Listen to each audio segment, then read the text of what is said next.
తెలంగాణ నేల మీద ఈ నెల 28 నుండి 31 వరకు కుంభమేళ జరగబోతుంది. తెలంగాణలో కుంభమేళ ఏమిటి? ఆ కుంభమేళ ఇప్పుడు ములుగు జిల్లా.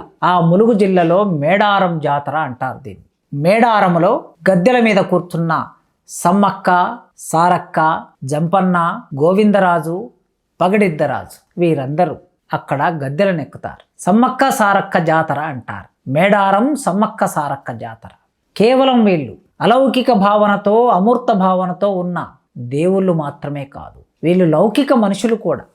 ఒక కాలంలో అంటే సరిగ్గా 1000 సంవత్సరాల కిందట ఆ ప్రాంతంలో నడయాడిన మనుషులు వారు. ఆదివాసులతో కోయ తెగలో పుట్టి పెరిగి వారితో కలిసి జీవించి ఆ ప్రజల కోసం ప్రాణతర్పణ చేసిన వాళ్ళు. 13వ శతాబ్దం అనగానే మనకు కాకతీయ సామ్రాజ్యం గుర్తొస్తుంది. కాకతీయ సామ్రాజ్యం ఇటు వరంగల్ నుంచి మొదలు పెడితే అటు ఛత్తీస్గఢ్ వరకు, మొత్తం ఈ దండకారణ్యం వరకు ఈ అటవీ ప్రాంతాన్ని ఆధారం చేసుకొని కాకతీయ రాజ్యం నిర్మాణమైందని మనం చదువుతాం.